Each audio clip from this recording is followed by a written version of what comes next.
आज हम लोग देख रहे हैं संविधान के बारे में ही हम लोग आगे बढ़ रहे हो। संविधान का भाग 3 जो है हम उसके बारे में आज बात करेंगे। संविधान का भाग जो 3 है वो हमें क्या बोलता है, संविधान के भाग 3 में क्या क्या शामिल है, संविधान का भाग 3 जो है उसे हम कहाँ से रिप्रेजेंट करते हैं, इस प्रकार की चीज को हम लोग देखेंगे आज। भाग 3 संविधान का हम लोगों ने कल भाग 2 पढ़ा था, आज भाग 3 है। तो भाग 3 में क्या शामिल है, क्या शामिल नहीं है और क्या क्या चीजें हम इसको डिस्कस करेंगे। तो संविधान के भाग 3 के बारे में आज हम लोग चर्चा करेंगे। संविधान का भाग 3 जो है जिसमें मूल अधिकार शामिल है। अब देखो, मूल अधिकार के बारे में बहुत सारी चीजें हैं जो हमारे फैक्ट जो बन जाते हैं। मूल अधिकार ये है कि मूल अधिकार हमने कहाँ से लिए हैं, मूल अधिकारों की संख्या कितनी है, मूल अधिकार जब संविधान प्रारंभ हुआ था जब कितने थे और अभी वर्तमान में कितने मूल संविधान है, मूल अधिकार है, इसके बारे में संविधान का भाग जो 3 है आज हम इसकी डिटेल से चर्चा करेंगे और इसमें क्या क्या सिद्धांत वर्क करते हैं मूल संविधान पर, हम उस सिद्धांत के बारे में बात करेंगे। तो देखो, सबसे पहले हम लोग अगर देखते हैं कि भारत का संविधान का भाग 3 जो है ये हमें प्रदान करता है मूल अधिकार। एक तो फैक्ट याद रखना, तो क्वेश्चन या कभी ऑब्जेक्टिव टाइप की चीजें जो बनती है वो ये बनती है कि मूल अधिकार संविधान के किस भाग में शामिल है। तो मूल अधिकार संविधान के भाग 3 में शामिल है। एक फैक्ट ये बहुत इंपॉर्टेंट में से है। दूसरा फैक्ट यहां से है कि मूल अधिकारों को संविधान के किस अनुच्छेद से किस अनुच्छेद तक जगह दी गई है। तो संविधान के अनुच्छेद 12 से लेकर अनुच्छेद 35 तक मूल अधिकारों को शामिल किया गया है।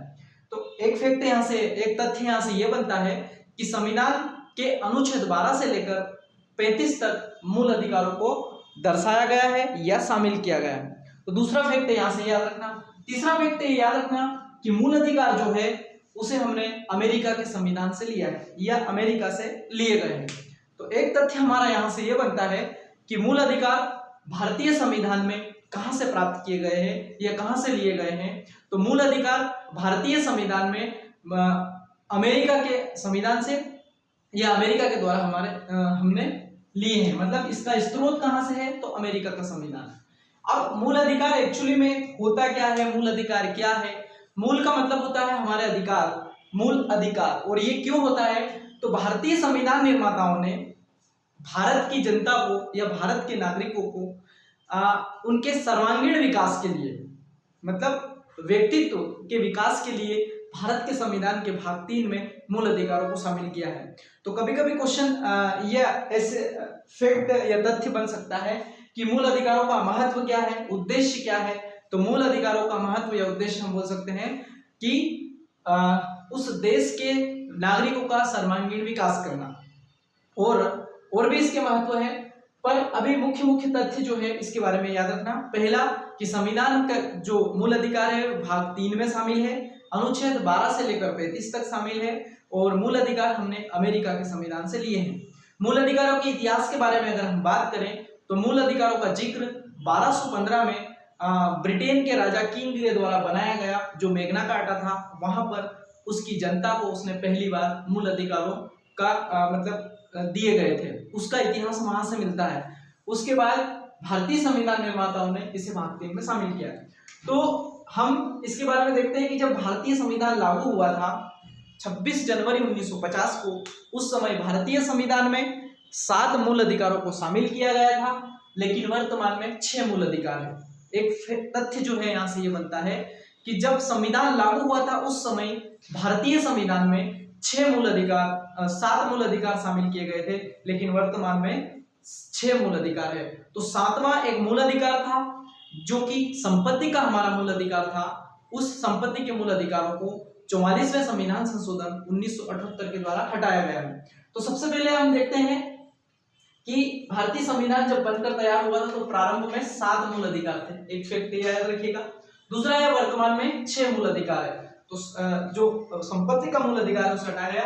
तो ये 6 मूल अधिकार कौन कौन से हैं, हम उसके बारे में थोड़ा सा देख लेते हैं। 6 मूल अधिकार जो है अभी वर्तमान में, सबसे पहला जो मूल अधिकार है वो है समानता का अधिकार, और समानता का अधिकार जो है वो है अनुच्छेद 14 से लेकर 18 तक।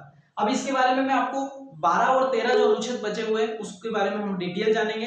तो सबसे पहले आप यहाँ देखिएगा, समानता का जो मूल अधिकार है वो पहला मूल अधिकार है जो अनुच्छेद 14 से लेकर 18 तक उसे शामिल किया गया है। दूसरा मूल अधिकार जो है वो स्वतंत्रता का मूल अधिकार है जिसे अनुच्छेद 19 से लेकर 22 तक शामिल किया गया है। तो दूसरा मूल अधिकार हमारा स्वतंत्रता का मूल अधिकार है जिसे अनुच्छेद 19 से लेकर 22 तक शामिल किया गया है। तीसरा मूल अधिकार जो हमारा है वो शोषण के विरुद्ध अधिकार है जिसे अनुच्छेद 23-24 में शामिल किया गया है। जो हमारा चौथा मूल अधिकार है वो है हमारा धार्मिक स्वतंत्रता का अधिकार, हम जिसे बोलते हैं, उसे अनुच्छेद 25 से लेकर 28 तक शामिल किया गया है। हमारा पांचवा मूल अधिकार जो है वो है हम इसे कहते हैं शिक्षा और संस्कृति का मूल अधिकार, या कभी कभी ये कहते हैं अल्पसंख्यकों के हितों का संरक्षण। इसे दो भागों में बोल सकते हैं हम लोग, या तो हम बोल सकते हैं शिक्षा एवं संस्कृति का अधिकार, या हम इसे बोल सकते हैं अल्पसंख्यकों के हितों का संरक्षण। तो इसमें अनुच्छेद 29 और 30 शामिल किया गया है। जो हमारा छठा मूल अधिकार पहले जो शामिल था वो अनुच्छेद 31 में शामिल था, जिसे हम संपत्ति का मूल अधिकार कहते थे। उसे 44वें संविधान संशोधन 1978 के द्वारा हटाकर उसे विधिक अधिकार बना दिया गया है, जिसे अनुच्छेद 301 ए में शामिल किया गया है। एक फैक्ट यहाँ से याद रखेगा क्योंकि ये भी आता है कि किस संविधान संशोधन के तहत हटाया गया है।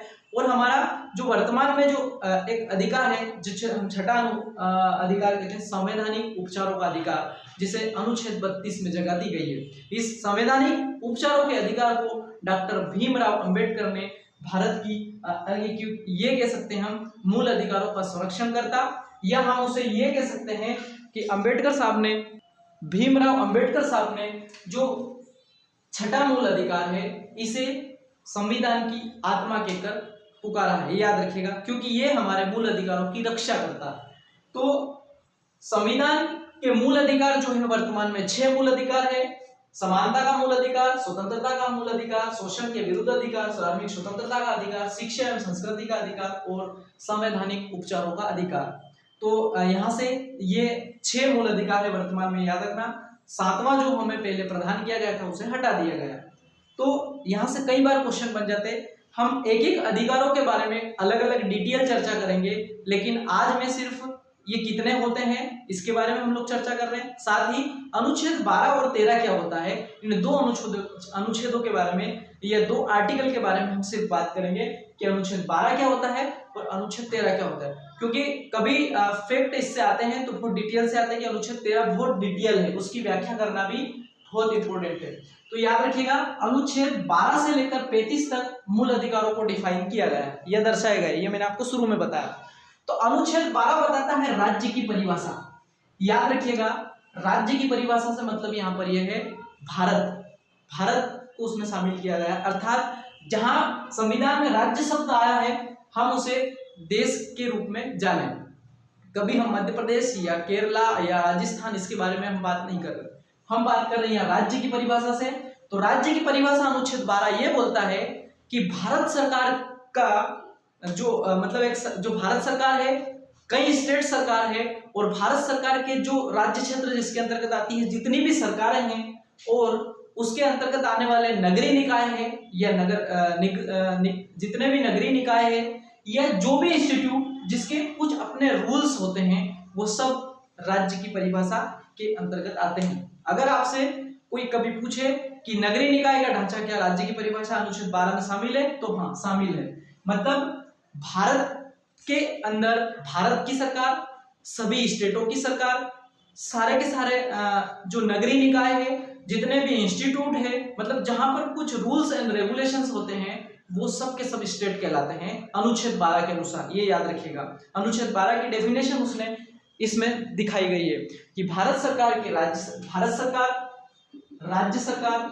जितने भी इंस्टीट्यूट है वो हम ये कह सकते हैं केंद्र शासित प्रदेशों की सरकार है। हम ये कह सकते हैं जितने भी नगरीय निकाय या पंचायती राज्य के स्थानीय निकाय वो सब के सब राज्य की परिभाषा के अंतर्गत आते हैं। तो अनुच्छेद 12 कभी कभी क्वेश्चन ये आता है कि राज्य की परिभाषा मूल अधिकार के किस अनुच्छेद में दी गई है, तो अनुच्छेद 12 में दी गई है। ठीक है, मतलब मूल अधिकारों में राज्य की परिभाषा कहाँ दी गई है, तो अनुच्छेद 12 में दी गई। ये फैक्ट याद रखिएगा, बहुत इंपॉर्टेंट है। और राज्य में क्या क्या शामिल है, तो जितने भी इंस्टीट्यूट जो आते हैं वो सब राज्य की परिभाषा में शामिल है। अनुच्छेद 12 याद रखिएगा, बहुत इंपॉर्टेंट है। अगला है अनुच्छेद 13, और अनुच्छेद 13 जो है भारतीय संविधान जो है उसके जो मूल अधिकार है उस मूल अधिकारों के बारे में बहुत सारी चीजें यहाँ पर अनुच्छेद 13 बताता है।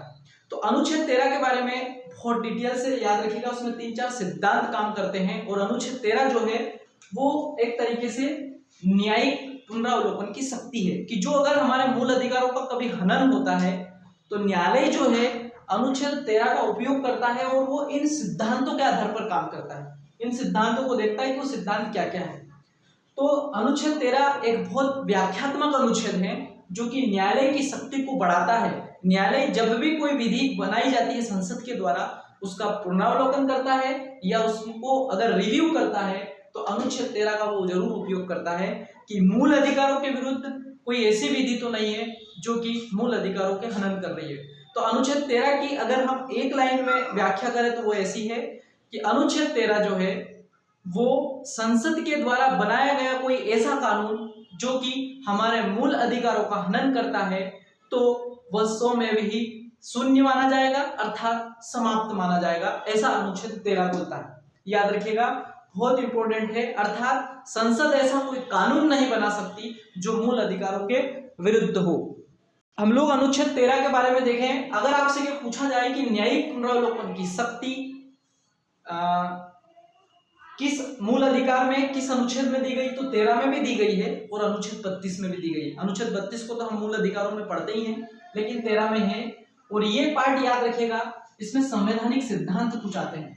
तो हम एक लाइन में से ये कह सकते हैं कि अनुच्छेद 13 जो है संसद में बनाए गए कोई ऐसे कानून जो कि संविधान में मूल अधिकार प्रदान किए गए उसके विरुद्ध हो तो वह स्वमेव ही समाप्त माना जाएगा। मतलब संसद कोई ऐसा कानून नहीं बना सकती जो संविधान में दिए गए मूल अधिकारों के खिलाफ हो या उनका हनन करता हो।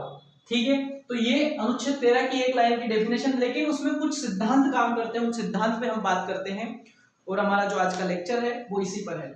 तो एक सिद्धांत आता है इसमें भावी प्रवर्तक का सिद्धांत, और ये भावी प्रवर्तक का सिद्धांत ऐसा बोलता है कि संविधान मूल अधिकार जो है प्रदान करता है तो वो भावी भविष्य के आधार पर प्रदान करता है, ना कि भूत लक्ष्य के आधार पर। अर्थात हम ये कह सकते हैं कि कोई जब संविधान लागू हुआ तो इसके पूर्व के जितने भी हम ये कह सकते हैं कि कानून रहे होंगे या कोई ऐसा लक्ष्य जो कि भूत लक्ष्य प्रभाव को लेकर ये प्राप्त नहीं होता। अर्थात हम ये कह सकते हैं कि जब भी संविधान में संसद में कोई कानून बनाया जाएगा तो संविधान की व्याख्या में ये लिखा हुआ है उसके सिद्धांत में, जिसका नाम है भावी प्रवर्तक का सिद्धांत, कि कोई भी संसद का कानून बनाया जाएगा तो वो भविष्य लक्ष्य को देखकर, भविष्य लक्ष्य या भावी प्रभावी भविष्य लक्ष्य को देखकर बनाया जाएगा, ना कि भूत लक्ष्य। तो पूर्व में क्या हो रहा था क्या नहीं हो रहा था इसका न देखते हुए भविष्य में हम जो भी कानून बना रहे हैं वो संविधान की जो हमारे मूल अधिकार है उसकी मंशा अनुसार भावी प्रभाव भविष्य लक्ष्य रहे, इस आधार पर बनाया जाता है। कुल मिलाकर हम ये कह सकते हैं कि 1950 के पहले कोई सी भी चीज जो है उसके पहले क्या चीजें रही होगी उसके बारे में ना देखते हुए संविधान जो ये बोलता है कि भविष्य में हम व्यक्तित्व विकास अच्छा हो सके, जो हमारे देश के नागरिक हैं हम ये कह सकते हैं उनका जो भविष्य में लक्ष्य किस प्रकार से हो उस आधार पर देखकर ये भावी प्रवर्तक का सिद्धांत अनुच्छेद 13 के तहत हम व्याख्या कर सकते हैं। तो जब भी न्यायालय में कोई सा विधेयक अगर जाता है जो संसद ने बनाया है तो उसमें न्यायालय ये देखता है कि ऐसा तो नहीं कि इसका जो लक्ष्य है वो भूत लक्ष्य के आधार पर है, भविष्य लक्ष्य है या नहीं है, इस आधार पर वो देखता है। तो पहला सिद्धांत याद रखिएगा भावी प्रवर्तक का सिद्धांत, अर्थात संविधान में संसद के द्वारा बनाया गया कोई भी कानून जो बनाया जाएगा तो अनुच्छेद 13 के तहत न्यायालय इस बात को देखेगा कि इसका जो लक्ष्य है वो भूत लक्ष्य तो नहीं है। अगर भूत लक्ष्य है ये अर्थात ये है कि संविधान में दिए गए मूल अधिकारों के पहले से है तो वो प्रभावी नहीं होगा, बल्कि आने वाले भविष्य लक्ष्य के आधार पर इस प्रवर्तक सिद्धांत को लागू किया जाएगा। तो ये एक सिद्धांत है जो न्यायालय की पुनरावलोकन शक्ति का एक तरीके से उसको शक्ति प्रदान करता है। तो एक तो याद रखिएगा भावी प्रवर्तक का सिद्धांत जो कि भविष्य लक्ष्य के आधार पर बनाया जाता है।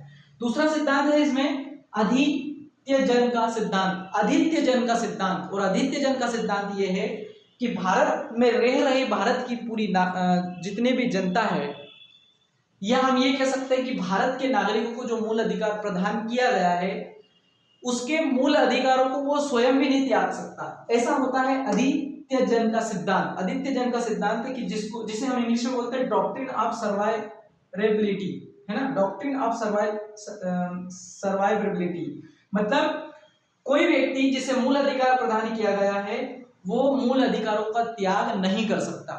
मतलब जैसे मुझे मूल अधिकार दिए गए हैं तो मैं मूल अधिकारों का त्याग नहीं कर सकता एज ए भारतीय नागरिक के रूप में, याद रखिएगा। तो आदित्य जन का सिद्धांत, अगर कोई व्यक्ति कहे कि मुझे अपने मूल अधिकार नहीं मानना तो ऐसा वो नहीं कर सकता। ऐसा अनुच्छेद 13 में ये सिद्धांत दिया गया है। भारतीय नागरिक आदित्य जन के सिद्धांत का पालन उसे करना ही होगा, अर्थात जिसे मूल अधिकार दिया गया है वो मूल अधिकारों का त्याग नहीं कर सकता। इस सिद्धांत का मतलब ये होता है। तो आदित्य जन का सिद्धांत याद रखना। ये भी देखा जाता है अनुच्छेद 13 में न्यायालयिक पुनरावलोकन की एक शक्ति के तहत कि आदित्य जन का सिद्धांत क्या व्याख्या करता है। तो आदित्य जन का सिद्धांत ये व्याख्या करता है कि जिसे भी मूल अधिकार प्रदान किया गया है वो मूल अधिकारों का त्याग नहीं कर सकता। कोई व्यक्ति ये नहीं कह सकता कि अगला सिद्धांत इसमें है पृथक्करण का सिद्धांत। ये भी एक बहुत महत्वपूर्ण सिद्धांत है अनुच्छेद 13 के तहत।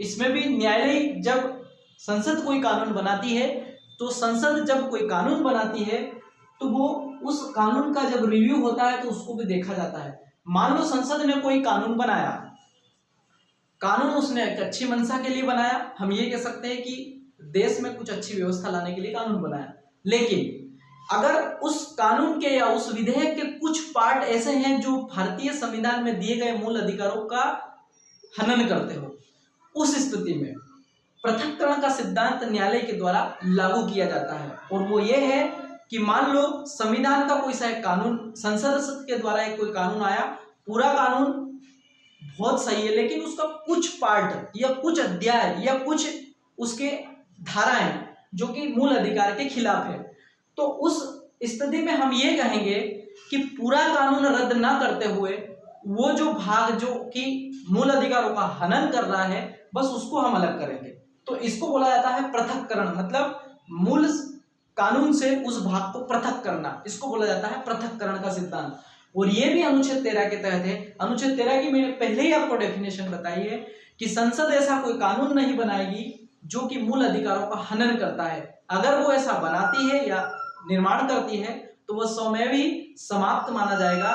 तो उसी के रिव्यू में हम अगर देखें तो पृथक्करण सिद्धांत में अगर सरकार ने कोई सा कानून बनाया और कानून बनाने के बाद ये देखा कि पूरा कानून सही है लेकिन उसका कुछ भाग जो है वो हमारे संविधानों के जो मूल अधिकार है उसका हनन कर रहा है, तो सिर्फ न्यायालय उस भाग को हटाएगा, ना कि पूरा कानून समाप्त करेगा। इसे कहा जाता है पृथक्करण का सिद्धांत।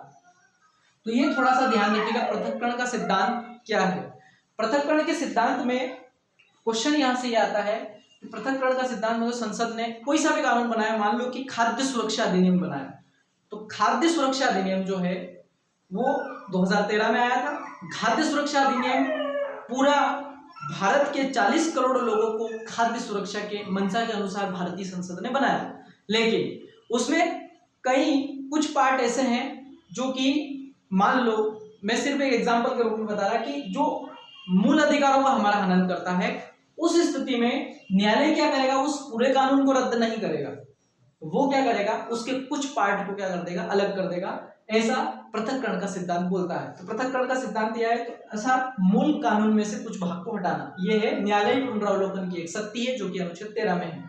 फिर एक आता है आच्छादन का सिद्धांत, जिसे हम डॉक्ट्रिन ऑफ इलिप्स के नाम से जानते हैं। याद रखिएगा, आच्छादन का सिद्धांत। आच्छादन का मतलब यहां से होता है ढांकना या ढका हुआ या ढांक दिया गया। आच्छादन का मतलब यहां से क्या होता है, ढांकना या ढक दिया गया या ढका हुआ, इसको बोला जाता है डॉक्ट्रिन्स ऑफ इलिप्स। ये बहुत एक इंपॉर्टेंट फैक्ट में से है कि आच्छादन का सिद्धांत क्या होता है।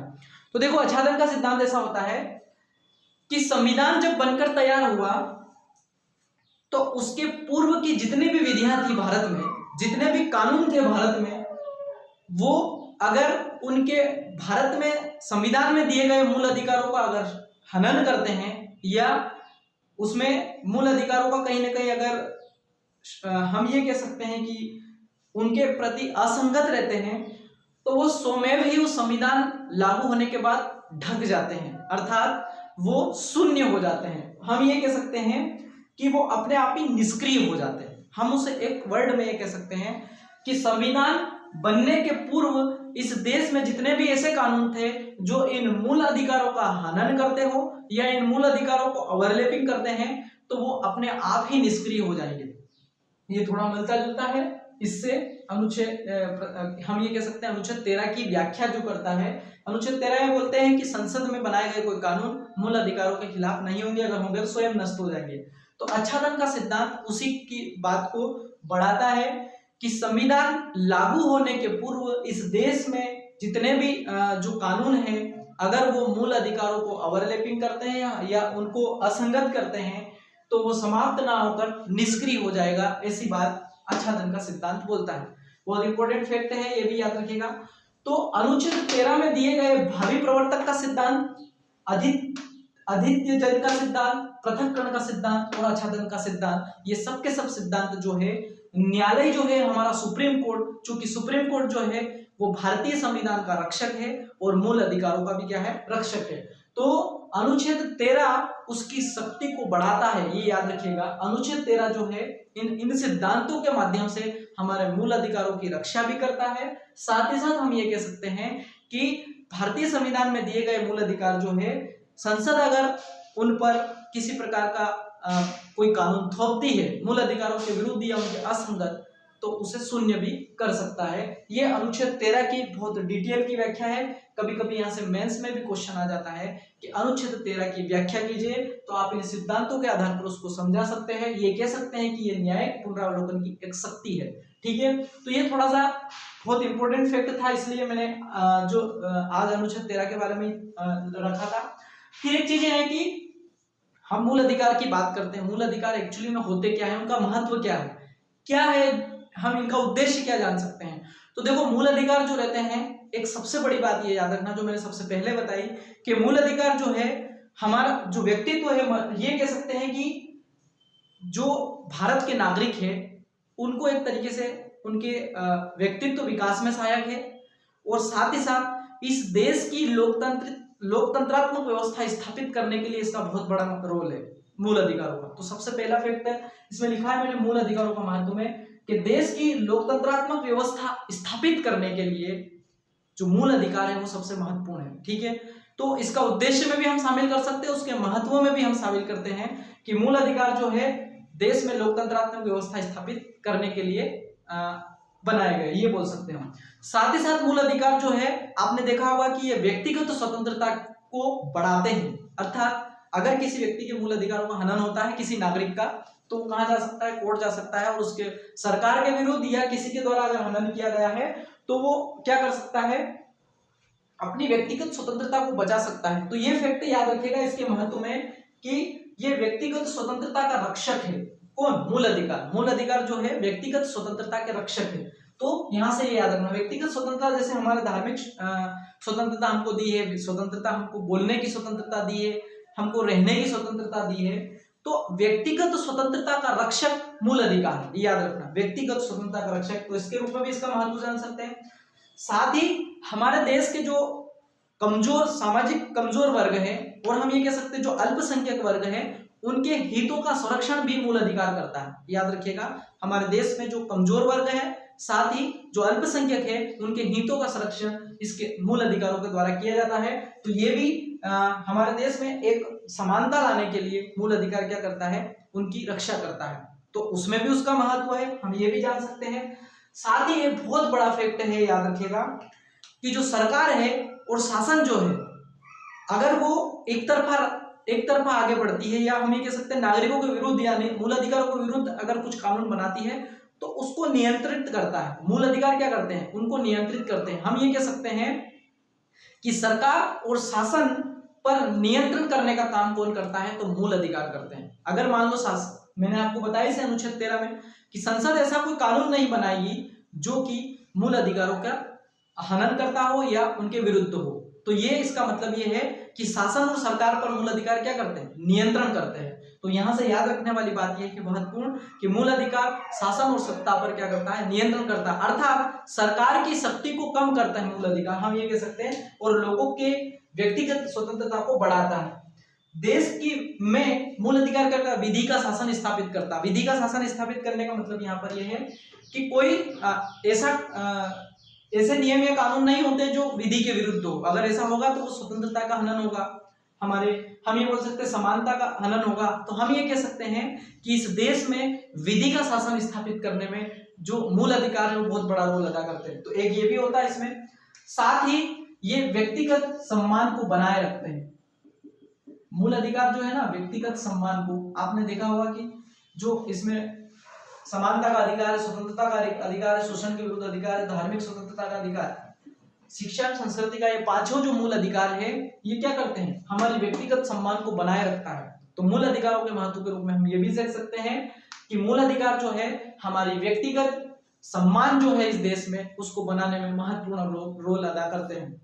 तो ये ऑल ओवर हम ये कह सकते हैं कि जो मूल अधिकार है, मूल अधिकार भारतीय नागरिकों को उनके सम्मान के लिए, उनकी व्यक्तिगत स्वतंत्रता के लिए और उनका व्यक्तित्व विकास के लिए ये काम करते हैं, उद्देश्य में शामिल है, उनके महत्व में भी शामिल हम कर सकते हैं। तो आज का जो हमारा ये लेक्चर था, ये संविधान के भाग 3 जो था, ये मूल अधिकारों पर अनुच्छेद, तो संविधान के भाग 3 के अंतर्गत जो मूल अधिकार शामिल किए गए हैं, निश्चित रूप से हमारे देश के कई नागरिकों को जो हमारी साक्षरता के कारण हमारे मूल अधिकारों की जानकारी ही नहीं है, इसलिए इन मूल अधिकारों का ये कह सकते हैं हम लोग, कई बार लोगों ने आवाज उठाई कि इसका प्रचार प्रसार होना चाहिए, ताकि हमें, हमारे भारतीय नागरिकों को भी इसका क्या होना चाहिए, इसका पता होना चाहिए। तो निश्चित रूप से आपको ये वीडियो बहुत अच्छा लगा होगा। आप इसी प्रकार से देखते रहिए इस YouTube चैनल को। जय हिंद, जय भारत।